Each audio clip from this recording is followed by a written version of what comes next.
Good morning दोस्तों।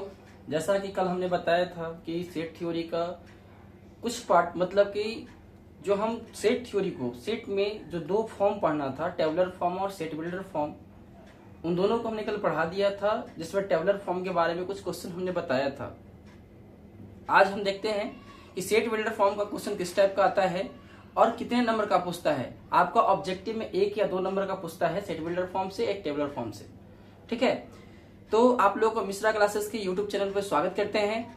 आइए हम लोग क्लास 11th का सेट थ्योरी के बारे में कुछ और आगे पढ़ते हैं। अब जैसे कि क्वेश्चन रहता है सेट बिल्डर फॉर्म का कि राइट द फ्लोइंग सेट्स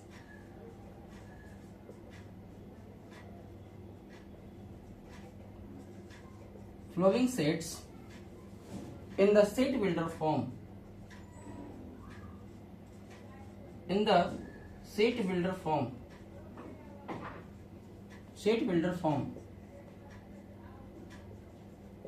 मतलब कहा क्या कि दिए गए सेट को सेट बिल्डर फॉर्म में लिख के दिखाइए। क्वेश्चन आपका रहेगा a बराबर 1, 1/4, 1/9, 1/16 ना डॉट डॉट डॉट 1/49। ये आपको टेबुलर फॉर्म में लिखा हुआ है। इस टेबुलर फॉर्म को सेट बिल्डर फॉर्म में लिखना है। ठीक है, तो सेट बिल्डर फॉर्म में लिखेंगे कैसे, तो बताए थे कि सेट बिल्डर फॉर्म होता क्या है।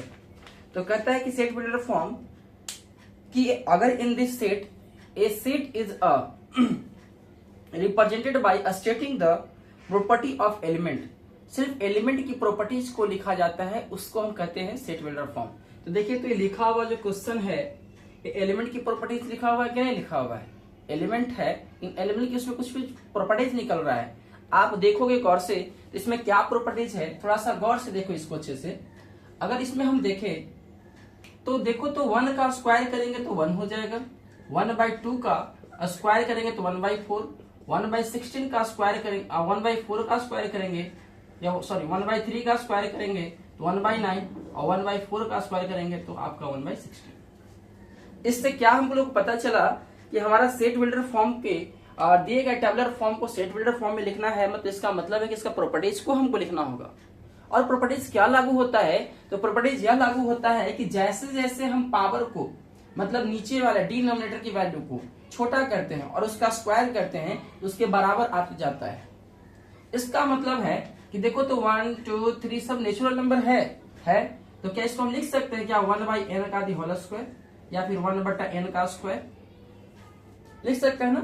और n का मतलब नेचुरल नंबर, आप जो वैल्यू लेना चाहते हो ले सकते हो। अगर 1/1 का स्क्वायर करेंगे तो आपका 1 आएगा, अगर 1/2 का स्क्वायर करेंगे तो आपका 1/4 आएगा, 1/3 का स्क्वायर करेंगे तो आपका 1/9 आया ना। मतलब क्या पता चला यहाँ से कि जैसे जैसे नंबर को हम बैठाते हैं वैसे वैसे नंबर का स्क्वायर होते चला जाता है। ठीक है, तो आप यहां से इस नंबर को टेबुलर फॉर्म को सेट बिल्डर फॉर्म में लिख सकते हो, है ना। लिखने का तरीका क्या है, तो लिखेंगे क्या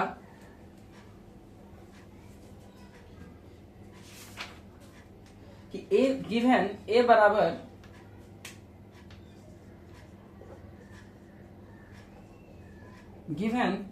बराबर जो दिया है लिख लेंगे 1, 1/4, 1/9, 1/16 डॉट डॉट 1/49। और एक ब्रेसेस के अंदर बंदी होता है। तो पता है कि सेट पढ़ रहे हैं, सेट में हमेशा एलिमेंट को ब्रेसेस के अंदर रखा जाता है, तभी वो सेट कहलाता है और सेट को रिप्रेजेंट करता है। अब लिखना क्या है कि जैसे अभी हमने पढ़ा कि इसको हम लिख सकते हैं ना 1 का 1/2 का स्क्वायर, 1/3 का स्क्वायर, 1/4 का स्क्वायर डॉट डॉट डॉट 1/7 का स्क्वायर। ऐसे ही लिख रहे हैं ना, पीछे भी ऐसे ही लिखे थे, बताए भी थे। तो पता चला कि यह जो वैल्यू है वो कैसे पढ़ रहा आगे, तो पता चला है कि यह वैल्यू हमेशा स्क्वायर करने से वैल्यू बड़ा नेचुरल नंबर के स्क्वायर के टर्म में है। तो जब ऐसा है तो क्या लिखेंगे कि देयरफॉर सेट बिल्डर फॉर्म बराबर सेट बिल्डर फॉर्म ए बराबर क्या लिखाएगा x such that x belongs to 1/n square. या फिर लिख सकते हैं x बराबर x बिलोंग्स टू x बराबर 1/n स्क्वायर, जहां पे n जो होगा वह नेचुरल नंबर को बिलोंग करेगा, है ना, और n बराबर क्या हो जाएगा 1 2 3 डॉट डॉट डॉट, होगा कि नहीं होगा। तो यह हुआ हमारा सेट बिल्डर फॉर्म, मतलब एलिमेंट की प्रॉपर्टीज को लिखा जाता है, उसी को सेट बिल्डर फॉर्म कहते हैं। ठीक है, तो हमने एलिमेंट की प्रॉपर्टीज को लिखा तो सेट बिल्डर फॉर्म बना हमारा। अब जस्ट लाइक इसी तरह से आपको क्वेश्चन रहेगा और क्वेश्चन को आपको सेट बिल्डर फॉर्म में लिखना पड़ेगा। ऑप्शन 4 दिया रहेगा, अगर नहीं रहता है तो आप ऑब्जेक्टिव में न देकर के एक नंबर में अगर सब्जेक्टिव देता है तो आपको ऐसे बनाना पड़ेगा। अगर सब्जेक्टिव नहीं बल्कि ऑब्जेक्टिव रहेगा तो उसमें 4 ऑप्शन दिया रहेगा, अपने अकॉर्डिंग उस क्वेश्चन के अकॉर्डिंग देख लेना है क्या ऑप्शन होगा, उस ऑप्शन को लगा लेना है। ठीक है, तो सेट बिल्डर फॉर्म की इस टाइप से क्वेश्चन आता है। जैसे जैसे कभी कभी ऐसा भी होता है कि दे देगा आपका दे देगा ऐसे a बराबर -1 और +1 और कहेगा कि इसको सेट बिल्डर फॉर्म में लिख कर दिखाइए। तो सेट बिल्डर फॉर्म में कैसे लिखेंगे, तो -1 +1 है ना, तो इसका एलिमेंट की क्या प्रॉपर्टी यहां से पता चला कि -1 या +1 अगर इस चीज को अगर हम पावर में अगर n डालें, मतलब नेगेटिव का पावर n डालें, तो क्या वो हो सकता है कि नहीं हो सकता है। तो यहां से पता चला कि a बराबर x सच दैट x बराबर -1 to the power n, -1 to the power n और n belongs to capital N, n belongs to capital N, ये एलिमेंट का प्रॉपर्टीज बता रहा है। अगर हम -1 का पावर 1 डालते हैं तो -1 क्यों, क्योंकि हमको पता है कि निगेटिव का पावर अगर हमारा 1 होता है, ऑड नंबर होता है, निगेटिव का पावर ऑड नंबर होता है तो वह ऑलवेज निगेटिव वैल्यू ही देता है, लेकिन अगर हमारा नेगेटिव का पावर इवन नंबर होता है तो वह ऑलवेज पॉजिटिव नंबर देता है। ठीक है, तो हमको पता चला कि अगर हम 2 लेते हैं तो -1 का पावर 2 इसका मतलब इवन नंबर और -1 का पावर 2 का मतलब पॉजिटिव नंबर, तो -1 +1 दे देगा और n belongs to capital N, मतलब ये पता चला कि n का जो भी वैल्यू होगा नेचुरल नंबर होगा। ठीक है, तो आप इसके एलिमेंट की प्रॉपर्टीज को लिख सकते हैं। जिस किसी भी सेट में इसके एलिमेंट की प्रॉपर्टीज को लिखा जाता है तो this set is called set builder form, उसी को हम कहते हैं सेट बिल्डर फॉर्म। ठीक है, अब आगे बढ़ते हैं। सेट बिल्डर फॉर्म के बाद अब टाइप्स ऑफ सेट्स के बारे में पढ़ते हैं कि हमारा सेट कितने टाइप्स का होता है। हम समझ रहे होंगे, आई होप आप समझ गए होंगे, है ना।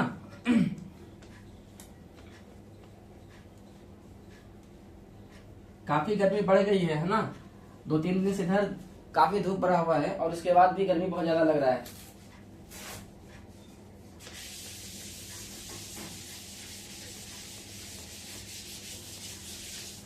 लिखेंगे टाइप्स ऑफ सेट्स, टॉपिक है आपका टाइप ऑफ सेट्स।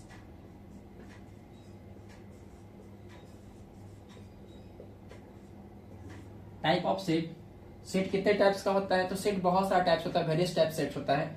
लिखते हैं, है ना, लिखते लिखते पता चल जाए कितना सेट होता है। पहले तो पढ़ेंगे फाइनाइट सेट और इनफाइनाइट सेट होता क्या है। तो पहला है आपका टॉपिक इसमें finite set and infinite set, एक ही में लिख देते हैं, finite set and infinite set.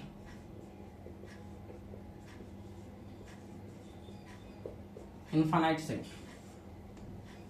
क्या होता है, तो कहता है कि ए सेट कंटेनिंग, यहीं से आपको पता चला कि डिफाइन करने की जरूरत नहीं पड़ेगी। फाइनाइट का मतलब होता है कोई लिमिट पॉइंट तक दिया जाता है, मतलब कि हमारा कुछ हद तक, मतलब एक जिसका हम काउंटिंग कर सकते हैं, this is a finite set. और जिस एलिमेंट की हम कभी भी काउंटिंग नहीं कर पाएंगे तो दिस इज इनफाइनाइट सेट, है ना। तो इनफाइनाइट सेट और फाइनाइट सेट में तो हम लोग को थोड़ा बहुत ही पता चल ही रहा होगा कि क्या होता है नहीं होता है, तो खैर उससे कोई दिक्कत नहीं है, लिखवा देते हैं कि a set is a set containing finite number, a set containing finite number of terms, finite number of term is called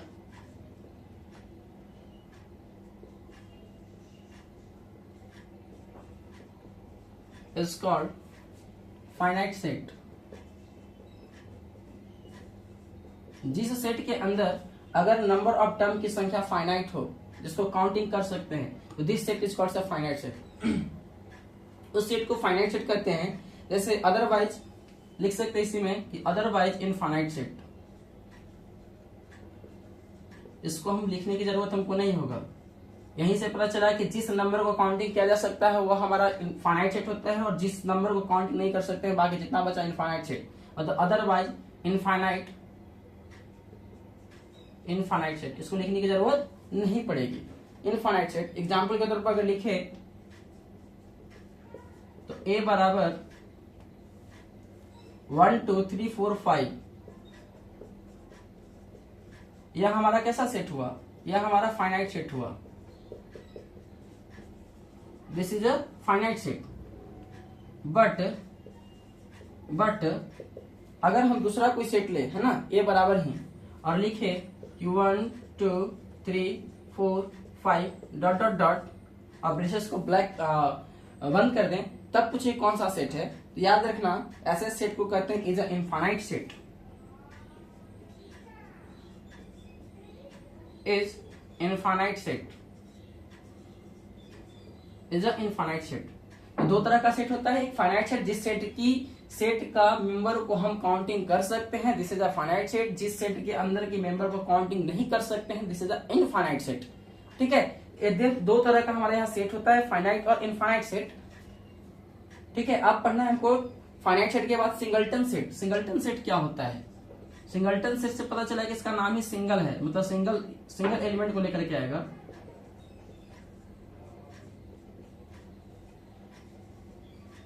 singleton set, singleton set कहता है क्या है कि a set containing only one element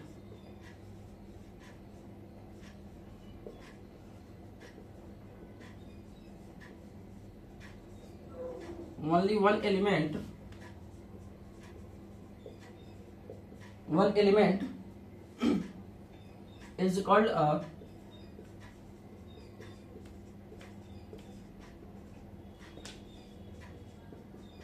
singleton set. एक set जिसके अंदर सिर्फ केवल एक सेट हो, एक एलिमेंट हो, ओनली वन एलिमेंट मौजूद होता है, तो दिस एलिमेंट या this set is called singleton set, है ना। वैसे सेट को सिंगलटन सेट कहा जाता है, केवल एक एलिमेंट उसके अंदर मौजूद होना चाहिए। जैसे लिख सकते हैं कि ए बराबर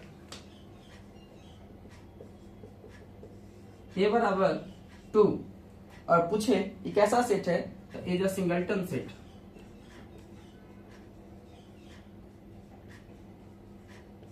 इज अ सिंगलटन सेट, तो ऐसे सेट को सिंगलटन सेट कहा जाता है। या फिर सेट ऑफ सन, दूसरा भी एग्जांपल दे सकते हैं, एग्जांपल नंबर 2 भी दे सकते हैं। ए बराबर सेट ऑफ सन, सन का सेट लेते हैं, तो सन का मतलब होता क्या है, सूर्य होता है। तो सूर्य हमारे यहाँ कितना है, एक ही है ना, तो कहता है कि सन ऑफ सेट ऑफ सन, सन का भी सेट ले सकते हैं, क्योंकि केवल हमारे यहाँ वायुमंडली में एक ही सन होते हैं, इस वजह से एक ही ले सकते हैं। तो सेट ऑफ सन भी लेंगे तो सिंगलटन सेट है। एग्जाम्पल के तौर पर देंगे तो सेट ऑफ मून, है ना, तो सेट ऑफ मून भी एक ही है, इसलिए एग्जाम्पल के तौर पर सबसे अच्छा है, यूनिवर्सल ट्रुथ भी है। ठीक है, तो ये हमारा होता है दूसरा सेट। पढ़ा पढ़े फाइनाइट सेट, इनफाइनाइट सेट, दूसरा पढ़ेंगे सिंगलटन सेट, तीसरा हम लोग पढ़ेंगे पेयर सेट। क्या होता है पेयर सेट? ठीक है, मिटाते हैं।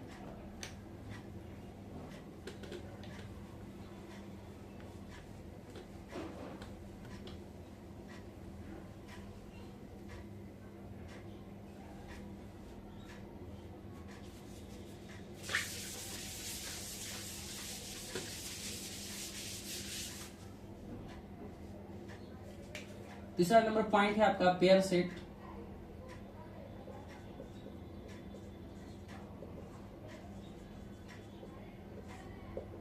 पेयर सेट होता है क्या है, तो a set containing two element is called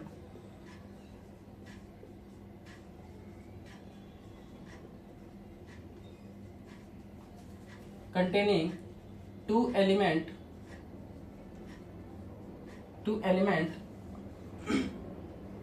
is called a pair set,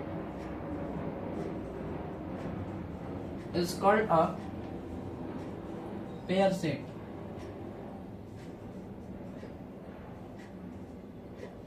कहता है कि एक सेट जिसके अंदर केवल दो ही एलिमेंट मौजूद होता है, तो this set is called the pairing set. Example के तौर पे लिखे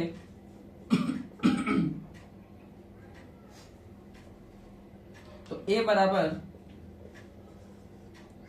2 3 है ना, 2 3। तो a set containing 2 element is called a pair set. एक वैसा सेट जिसके अंदर केवल 2 एलिमेंट ही मौजूद हो, वैसे एलिमेंट को पेयर सेट कहा जाता है। तो केवल 2 एलिमेंट मौजूद है इसलिए पेयर सेट हो गया। अब तो चौथा नंबर है हमारा, ये सब नॉर्मल ही सब आता नहीं है ज्यादातर क्वेश्चन में। आपका जो मेन इंपॉर्टेंट था सिंगलटन सेट था, उससे एक आध क्वेश्चन आता है, पेयरिंग सेट से बहुत कम आता है, एम्प्टी सेट से होता है थोड़ा बहुत क्वेश्चन आता है, ये सब चीज पे ज्यादा ध्यान देना। तो अगला पॉइंट है हमारा एम्प्टी सेट।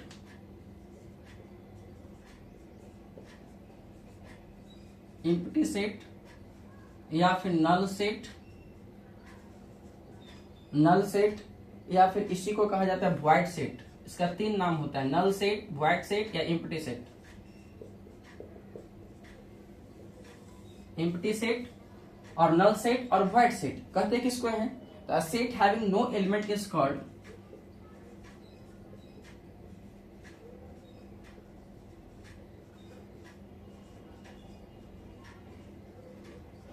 no element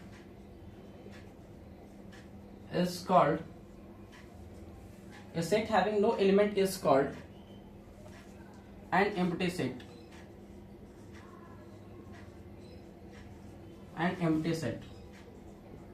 कहता क्या है कि वैसा सेट जिसके अंदर एक भी एलिमेंट मौजूद ना हो, तो वैसे सेट को ही कहते हैं एम्प्टी सेट। मतलब एक भी एलिमेंट मौजूद ना हो उसका मतलब कुछ नहीं होना चाहिए, खाली पूरा का पूरा सेट ही जो है खाली होना चाहिए। ठीक है, तो इट इज डिनोटेड बाय, इसको डिनोट भी किया जाता है एम्प्टी सेट को, it is denoted by phi, है ना। इसको फाई के द्वारा डिनोट किया जाता है, एम्प्टी सेट को फाई से डिनोट करते हैं। It is denoted by phi. अब होता क्या है, इसको अगर लिखना है लैंग्वेज में तो लिख देते हैं बगल में, फाई इसको कहते हैं, फाई कहा जाता है। ठीक है, और मैथमेटिकल टूल्स होता है, सिंबल होता है। फाई का मतलब होता है एंगल, कहीं कहीं पे एंगल भी रिप्रेजेंट करता है। फाई का मतलब फाई साई ये सब होता है, अल्फा बीटा गामा होता है। ठीक है, ये सब आप 10th में भी पढ़े हैं, लेकिन फाई साई एक नया नया सिंबल आता है मैथ में जिसका यूज होता है। एग्जाम्पल के तौर पे दे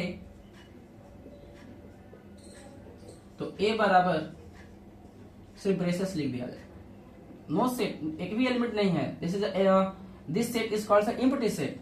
अगर हम लिखे दूसरा नंबर, है ना, लिखे ए बराबर x such that x less than x, ठीक है, और and x belongs to natural number, this is an empty set. बोलो कैसे सर, समझ में नहीं आया? समझाते हैं। कहा कि एक वैसा सेट जो x के उसके मेंबर सेट के अंदर उसका member x less than x को रिप्रेजेंट करता हो। मतलब अगर हम इस कोचिंग का सदस्य हैं, है ना, अगर हम इस कोचिंग का सदस्य हैं तो क्या हम अपने आप में छोटा हैं? नहीं ना। कोई व्यक्ति अपने आप में कभी छोटा नहीं होता है, अपने आप में स्टेबल होता है और हमेशा हर एक जगह पे सही होता है। ठीक है, तो वही एलिमेंट कहा कि x लेस देन x, मतलब कि x अपने आप से छोटा है, this is a empty set. क्योंकि अपने आप से कोई व्यक्ति सेट नहीं होता, अपने आप से कोई व्यक्ति छोटा नहीं होता है, इसलिए कभी वो स्टेबल होगा ही नहीं होगा, है ना। कोई कहता है कि हम खराब हैं, कोई नहीं कहता है। तो जब नहीं कह सकता है this is a perfect man, अपने आप में सारा व्यक्ति परफेक्ट होता है, दिस इज एम्प्टी सेट। कोई कमी उसके अंदर नहीं। परफेक्ट का मतलब क्या होता है? उसके अंदर कोई कमी ही नहीं है, अपने आप में कह रहा है। This is an example of a set, N empty set. Example of empty set का एग्जाम्पल हो सकता है। ठीक है, तो हमने अभी तक 4 को पढ़ा। पहला पढ़ा हमने कि सेट होता क्या है, सेट हमने पढ़ा कि finite set, infinite set, types of set में। दूसरा पढ़ा हमने सिंगलटन सेट, तीसरा पढ़ा पेयर सेट, चौथा पढ़ा हमने एम्प्टी सेट और नल सेट या फिर वॉइड सेट। आपको एम्प्टी सेट से क्वेश्चन आता है, एलिमेंट नहीं रहेगा उसके अंदर, पूछे कौन सा सेट है, तो याद रखना कि वैसे सेट को हम लोग एम्प्टी सेट कहते हैं। ठीक है, या फिर कह सकते हैं कि set of month containing 35 days. Example में दे सकते हैं एक वैसा सेट जहां पे 35 दिनों का एक set of month containing 35 days, एक वैसा मंथ का सेट बनाओ जिसमें 35 डेज होता है। कोई ऐसा मंथ है जिसमें 35 डेज होता है? नहीं है, क्योंकि हम लोग अभी तक पढ़े हैं 30 दिन का और 31 दिन का महीना, 35 दिन कहाँ आ जाएगा, है ना। तो 35 दिन वाला कोई हमारे यहाँ मंथ है ही नहीं जिसमें 35 दिन आता हो। This is a null set या वॉइड सेट, एम्प्टी सेट। ठीक है, बात करते हैं cardinal number of set. Cardinal number of set क्या कहलाता है, इसको मिटाते हैं।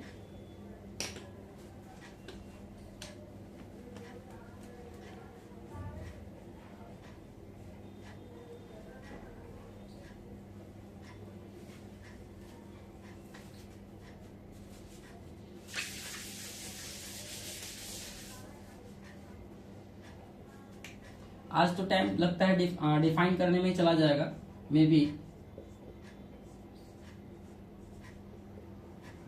कोई बात नहीं। एक बार पूरा थ्योरी लिखा देते हैं, उसके बाद जो हम लोग क्वेश्चन पे आएंगे। Cardinal number of set,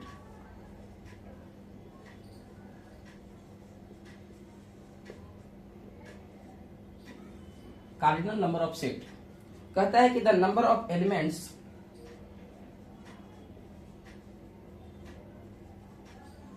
the number of elements of a set A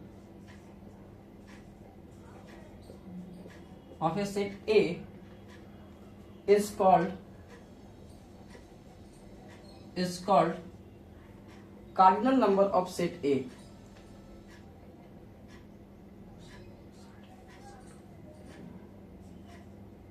Is called cardinal number of set.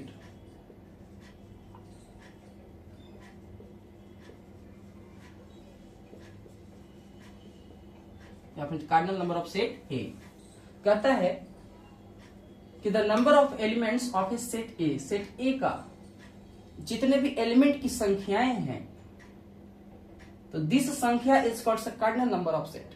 तो बस नंबर ही हमारा कार्डिनल नंबर ऑफ सेट कहलाता है ए का। ठीक है, अगर एग्जाम्पल में दें तो दे सकते हैं कि इफ ए बराबर 1 2 3 4 5 6 7 और पूछे इसमें कार्डिनल नंबर ऑफ सेट कितना है, तो अगर कार्डिनल नंबर ऑफ सेट पूछे ना, कुछ नहीं करना है, नंबर ऑफ ए मतलब n of A, number of set A, cardinal number of set A के अंदर कितना एलिमेंट मौजूद है, तो 1 से लेकर 7 तक, मतलब टोटल 7 एलिमेंट मौजूद है। तो this set is called the cardinal number of set. सीधा सीधा समझना है कि अगर हमारे घर में मेंबर की संख्या जितना रहेगा, this is a cardinal number of number होता है, कार्डिनल नंबर कहलाता है। अगर हमारे मेंबर, हमारे घर के अंदर टोटल 10 सदस्य हैं, तो 10 सदस्य ही हमारे कार्डिनल नंबर कहलाएंगे। तो आपसे पूछा जाएगा कि आपके घर के अंदर नंबर ऑफ होम मतलब कार्डिनल नंबर ऑफ होम तो कितना होगा, 10 होगा, क्योंकि हमारे घर में 10 सदस्य हैं। ठीक है, फिर हो सकता है इक्विवेलेंट, अगला है इक्विवेलेंट सेट। मेन आपका यहीं से शुरुआत होता है, इक्विवेलेंट सेट से।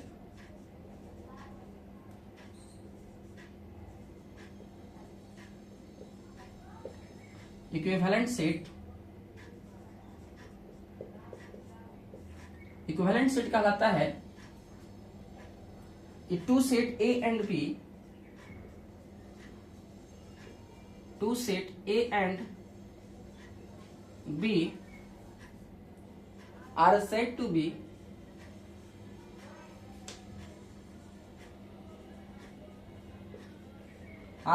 be equivalent set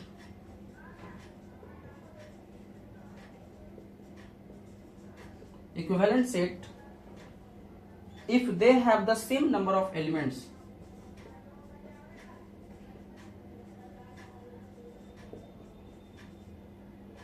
If they have the same number of elements.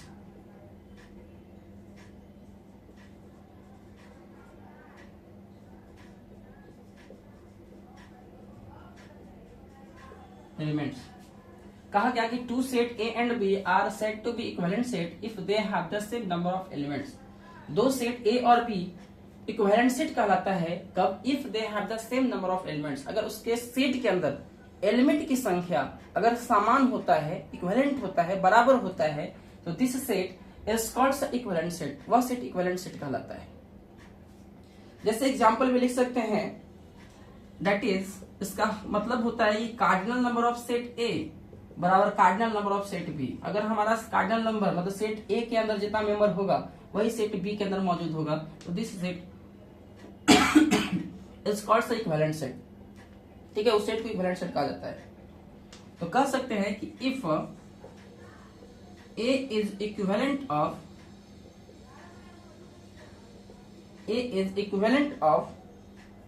Equivalent to B, set A जो है इक्विवेलेंट होगा बी का, मतलब then we write it as, इसको डिनोट किया जाता है, then we write it as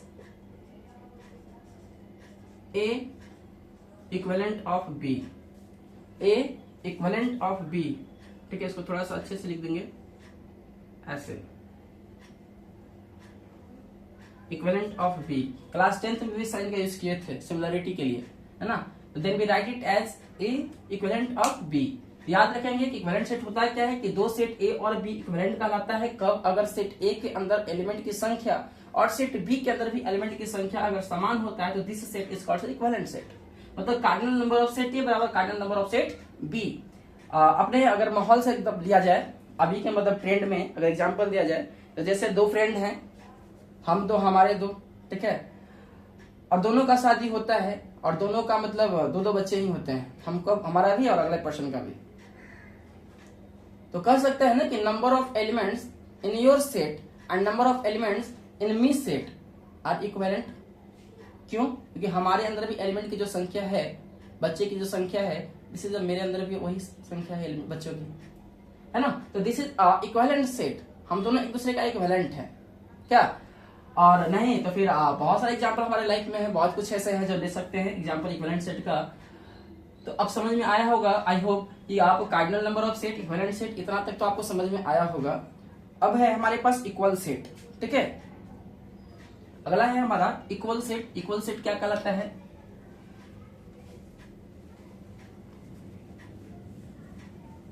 उसके बाद हम लोग पढ़ेंगे, यहां से आप लोग का एक्सरसाइज 11th का 1 है ना, बन जाएगा यहां से पढ़ने से, ठीक है। उसके बाद आपको पढ़ाएंगे अगले क्लास में सबसेट। तो सबसेट है अगला टॉपिक में पढ़ना है, मतलब अगले वाला चैप्टर के लिए पढ़ना है। तो पहले यहाँ से एक चैप्टर कंप्लीट कर लेना है। आना है तो सबसे पहले हम क्या करते हैं, पूरा इंट्रोडक्शन मतलब पूरे सेट का इंट्रोडक्शन लिख लेते हैं, ठीक है, थ्योरी लिख लेते हैं। उसके बाद हम लोग शुरुआत करेंगे उसके चैप्टर को। अब है इक्विवेलेंट सेट, ये आपका बहुत ही इंपॉर्टेंट माना गया है। कितना लिखा देता है, लगता है 4 5 या 6 होगा ये sir. Equal set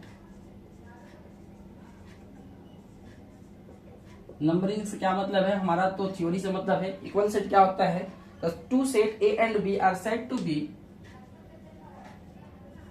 to set A and B are said to be equal set. Two set A and B are said to be equal set if they have the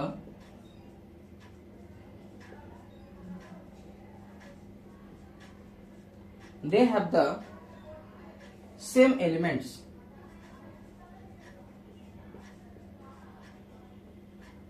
If they have the same elements,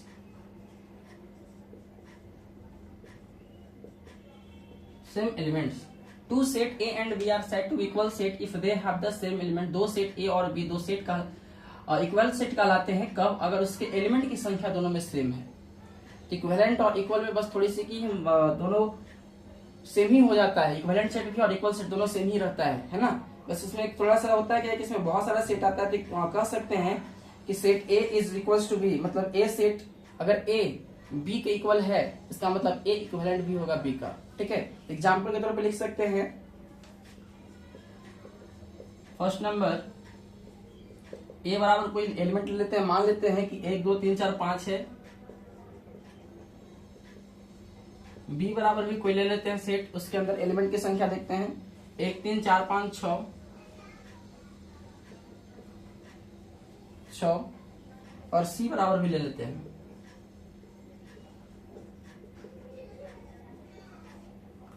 दो एक चीज याद रखना, equivalent और equal में होता क्या है।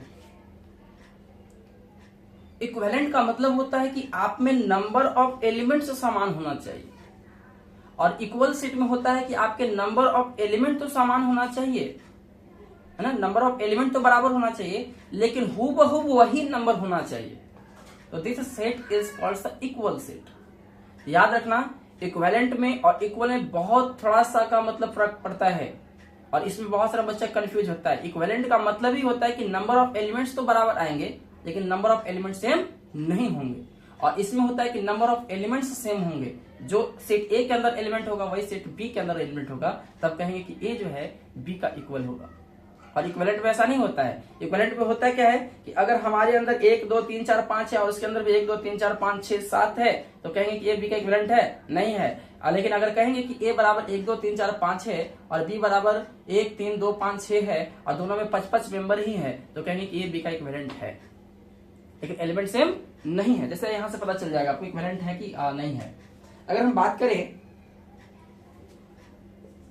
कि ए अगर बी के बराबर है, देखो तो 1 2 3 4 5, 1 3 4 5 6, इसमें 2 है, इसमें 2 नहीं है, इसमें 5 है, इसमें 5 है, इसमें 6 नहीं है, इसमें 6 है। मतलब एक एलिमेंट को ज्ञात किया गया, लेकिन एलिमेंट गिनो 3 2 5 3 2 5, दोनों में एलिमेंट सेम है। तो A is not equal to C, A is not equal to B, है ना, ए बी के बराबर नहीं होगा। क्यों? इक्वल सेट कहता है कि दो सेट ए और B set to be equal sets if they have the same element, element की संख्या सेम होना चाहिए और एलिमेंट भी सेम होना चाहिए। एलिमेंट सेम है नहीं है, A is not equal to B. But अगर पूछे इक्विवेलेंट है तो A is equivalent of B, A is equivalent of B, A B का इक्विवेलेंट हो सकता है। क्यों? क्योंकि इसके अंदर भी 5 मेंबर है, इस सेट के अंदर भी 5 मेंबर है, इसलिए दोनों इक्विवेलेंट हो सकता है, लेकिन एक दूसरे का इक्वल नहीं हो सकता, क्योंकि एलिमेंट दोनों का सेम नहीं है। लेकिन अगर हम ए और सी की बात करें तो कह सकते हैं क्या कि ए बराबर सी है। क्यों? क्योंकि इसके अंदर भी 1 2 3 4 5 और सेट सी के अंदर भी 1 2 3 4 5, मतलब ए सी के बराबर हो सकता है। और अगर पूछे कि ए सी का इक्विवेलेंट होगा तो बिल्कुल होगा सर, है ना, ए सी का इक्विवेलेंट होगा। या फिर कह सकते हैं कि ए बी सी का भी इक्विवेलेंट होगा, बी सी का भी इक्विवेलेंट हो सकता है। क्यों? क्योंकि एलिमेंट की संख्या दोनों में बराबर बराबर है, 5 इसमें भी 5 इसमें भी। अब समझ में आया? इक्विवेलेंट कह सकते हैं कि all equal sets are equivalent set, ठीक है, but all equivalent set are not equals, ठीक है। ये आपका मेन रीजन होता है कि all equal sets are equivalent set but all equivalent set are not equals, ठीक है। तो ये आपका इक्वल सेट होता है। और हमने अभी टाइप्स ऑफ सेट्स पढ़ा, जिसमें हमने बहुत सारे टाइप्स पढ़ा। जैसे पहला पढ़ा हमने फाइनाइट सेट और इनफाइनाइट सेट, दूसरा पढ़ा सिंगलटन सेट, तीसरा पढ़ा हमने नल सेट या वॉइड सेट, फिर चौथा पढ़ा हमने पेयरिंग सेट, पांचवा पढ़ा कार्डिनल नंबर ऑफ सेट, छठा पढ़ा इक्विवेलेंट सेट और सातवां पढ़ा इक्वल सेट। आपका टोटल नंबर ऑफ सेट्स इतना भी हम लोग पढ़े हैं, ठीक है। इस सेट की आपका टाइप्स है। उसके बाद हम लोग पढ़ेंगे क्या सबसेट क्या होता है। उसके बाद सबसेट पढ़ने के बाद हम लोग पढ़ेंगे कि सबसेट में प्रॉपर सबसेट क्या होता है। उसके बाद हम लोग को पढ़ने के लिए मिलेगा प्रॉपर सबसेट के बाद तुम्हारा कंपेरेबल सेट मिलेगा पढ़ने के लिए, पावर सेट मिलेगा पढ़ने के लिए, अलजेब्रा ऑफ सेट्स मिलेगा। मतलब टाइप्स ऑफ सेट्स इसमें बहुत कुछ पढ़ना है। इसी में यूनियन मिलेगा, इंटरसेक्शन मिलेगा। तो देन आप लोग प्रेजेंस रखना, समझाने की कोशिश हम करेंगे, समझने का कोशिश आप करना। नहीं समझ में आए तो बिल्कुल आप मैसेज कर सकते हो, मेरे कमेंट कर सकते हो और हम समझाने की कोशिश करेंगे, ठीक है। और आज इतना ही रहने देते हैं, फिर अगले क्लास में वापस हम लोग मुलाकात करते हैं, ठीक है। जय हिंद दोस्तों।